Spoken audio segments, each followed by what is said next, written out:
UN Habitat has been saying and documenting with serious evidence that urbanization is a transformative force.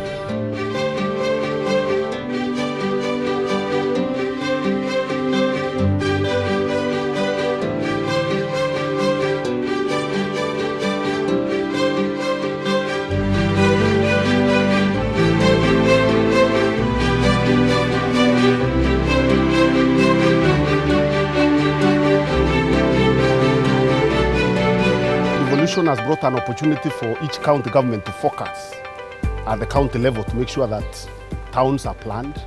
We realize urbanization is an unstoppable phenomenon. We realize the GDP of our county, a huge proportion, which is now estimated about 55% of the GDP is produced either within the main towns or within the market centers. And these market centers are in every ward. Africa is the fastest growing economy in the whole world. It's the only place where you have an average growth in the region of 5, 6, and in some countries even 10%. In the history of humanity, there is no country in the world that has developed, that has brought some level of prosperity and sustainability without urbanizing. We have quite a number of challenges because of our proximity to Nairobi, and so we have a huge spillover in terms of population from Nairobi and its environs to our county. We have many young people who are coming and they need jobs. We have many traders who need space, but we inherited a system that had cleared all the spaces, and so we are finding it really difficult to create sufficient space for markets, for parking, for new schools, because when people come, they also come with needs. The towns that sit on the borders between counties, and a very good example is Mtito Andei, which sits bang on the border between Makueni and Taita Taveta counties. And therefore, you can actually see that there's a lot of synergy that can be created if, in terms of urban planning, that is done jointly. Because in some cases, it's actually very, very difficult to separate the infrastructure. It is very, very difficult to separate water supply systems. And these towns, as they grow, if you're also going to talk about sewage systems and also even roads, you may find that it's virtually impossible to separate them. There is also the issue of decline in the number of tourists or tourism sector. We all know that recently there were advisories issued against our country, and this was causing a lot of economic downfall in this country. Most of these urban centers, we inherited them just recently, actually hardly 3 years ago. So we found that there was no planning, and to plan them right now is very, very expensive. It is difficult to conduct urban planning when you're planning without having surveyors.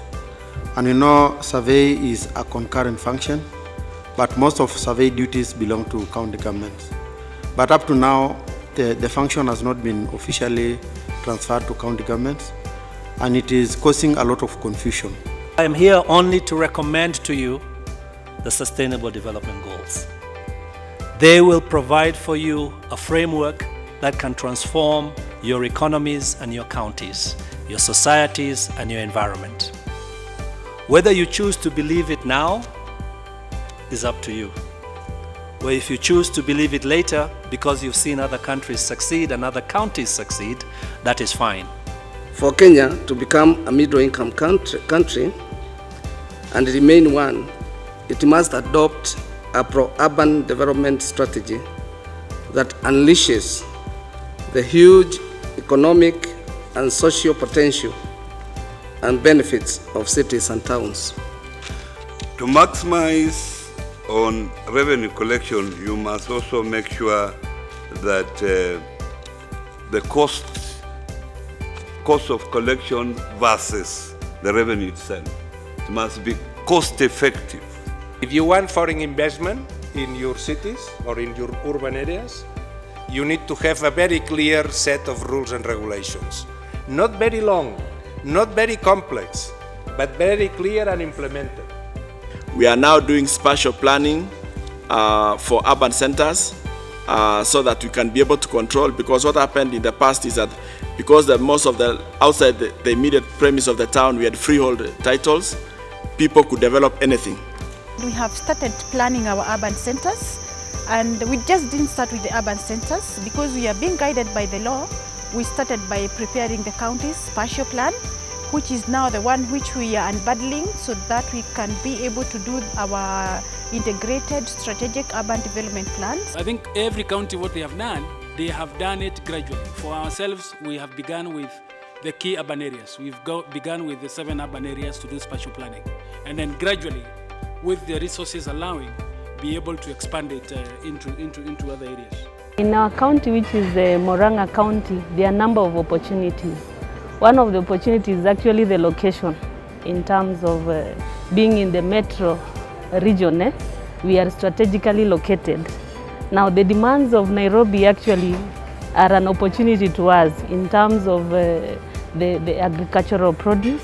We actually the food basket of Nairobi. Devolution has the potential to unlock the urban potential of our cities and our urban areas. All urban development must be approached through an integrated process.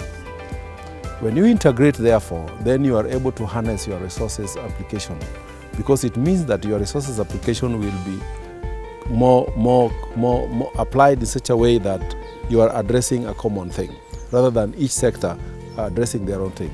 We are trying to convert the challenges that we have into opportunities. For example, we have a big infrastructure, influx of people to our urban areas. These are particularly the young generations who have come to look for employment, those who have come to as entrepreneurs. And we are seeing this as a very good opportunity. The best way to combat poverty in both urban and rural areas is through urbanization. Urbanization is a force that changes everything, but changes, if it's well planned, changes for the good. Urbanization brings economies of agglomeration, which mean people living together, generating jobs, generating opportunities, generating densities. And if it's well managed and well organized, it's a very positive trend in development. The country and the county, as envisaged, is gradually becoming urbanized. With devolution, I can assure you that the towns are springing up in terms of even buildings, more buildings are coming up. And so as a county, we are thinking of that we must move very fast. The rapid urbanization that is taking place, and you can consider yourself potentially the 47 counties as potentially large cities coming up in terms of Kenya. This is the one which is going to shift the graph of urbanization from human settlement, from the rural to urban centers. The world has come to realize that we are all in this together, that it is simply impossible for one part of the world to develop at the expense of or despite the development of another part of the world. And that the success of development in one part of the world must be buttressed, sustained, reflected, and complementary to development in another part of the world.